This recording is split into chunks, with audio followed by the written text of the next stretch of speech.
Beastie Valley. This is RedBeastie. Daddy? RedBeastie has really ticklish head tendrils and is super self-conscious about it. But they're just so bouncy and blobby that a lot of other beasties can't help themselves from reaching out and giving them a feel or a poke, even though they should know better. This makes RedBeastie really uncomfortable. It reminds them of when their older cousin used to make fun of their feelings. Sometimes they'd even use RedBeastie's tendrils as little punching bags, which actually kinda hurt. Well, one day, RedBeastie meets this really nice beastie, GreenBeastie. They become fast pals and their friendship grows without too much effort at all.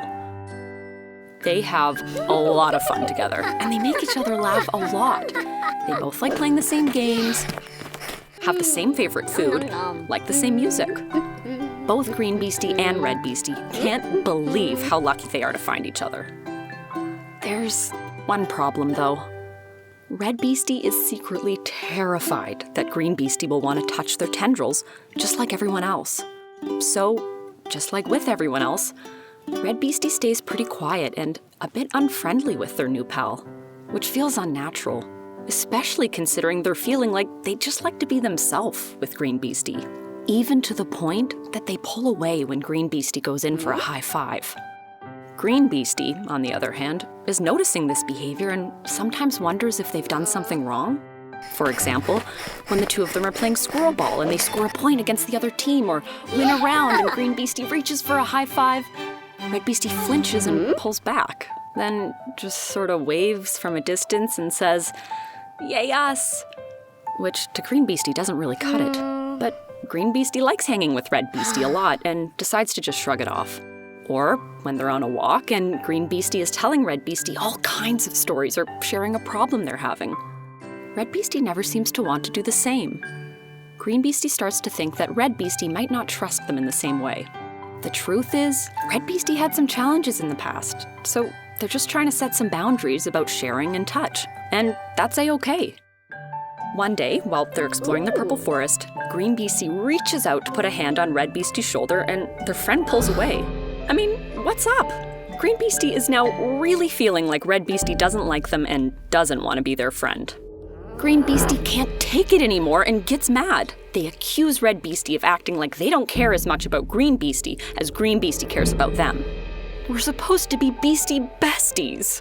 "I'm outta here," GreenBeastie says, and they storm off. RedBeastie just stands there, stunned, not knowing what to do, thinking, what's their problem? Now RedBeastie's confusion has been replaced by sadness and anger because, once again, someone isn't respecting their boundaries. Well, as time passes, GreenBeastie and RedBeastie try to live their lives without one another. But just like in every buddy movie you've ever seen, the two find that they're both miserable and don't want to be apart. They really, really miss each other.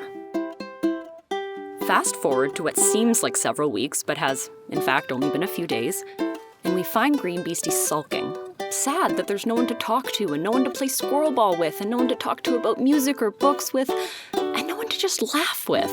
That's when Burnt Sienna Beastie wanders by. Burnt Sienna Beastie is an adult beastie and has lived through a lot of stuff. So they know a lot of stuff and helps a lot of younger beasties with a lot of stuff. Burnt Sienna Beastie asks why GreenBeastie looks like someone broke their favorite squirrel bat. Now, GreenBeastie really respects and trusts Burnt Sienna Beastie. And they're just so sad that they can't help but spill the beans about everything. Burnt Sienna Beastie listens patiently. Like, really listens. Listens in a way that makes GreenBeastie believe that Burnt Sienna Beastie really does know how they feel. Once GreenBeastie has spilled their guts, Burnt Sienna Beastie just says, and thinks for a moment. Finally, Burnt Sienna Beastie suggests that there are definitely some kinds of touch that are just not wanted or don't feel good. And there are some kinds of touch that feel nice for some and not for others. There's a big difference between someone wanting to punch your tendrils and someone wanting to give you a high five or put their hand on your shoulder to comfort you, or even give you a hug. But just remember, says Burnt Sienna Beastie, while high fives and hugs feel safe for some beasties, not all beasties feel the same.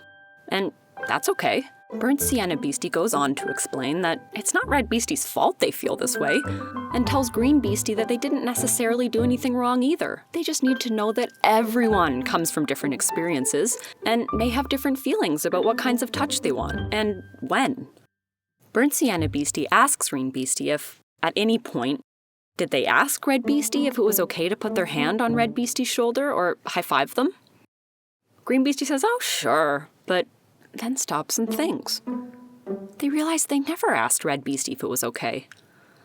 Now it's GreenBeastie's turn to feel sad. Burnt Sienna Beastie reassures GreenBeastie that they didn't do anything bad. They just need to remember to ask first. Burnt Sienna Beastie encourages GreenBeastie to go talk openly with RedBeastie, and if everyone is honest and their friendship is as strong as it seems, everything should be cool. GreenBeastie finds RedBeastie kicking around in the forest looking miserable. GreenBeastie uses Burnt Sienna Beastie's line about someone stealing GreenBeastie's squirrel bat, and that makes them smile a bit. GreenBeastie decides to jump right in and apologize for assuming everyone likes high fives. And RedBeastie suddenly thinks that this is a good time to be completely open and honest with GreenBeastie about touch. And when they finally come clean, they discover that GreenBeastie is surprisingly understanding. They even reassure RedBeastie that they couldn't have known without asking.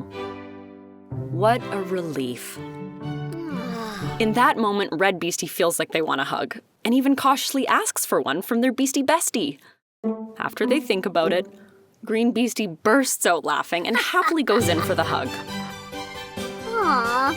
Fast forward a few weeks, even though it only feels like it's been a few days, RedBeastie and GreenBeastie are dominating on the squirrel ball court.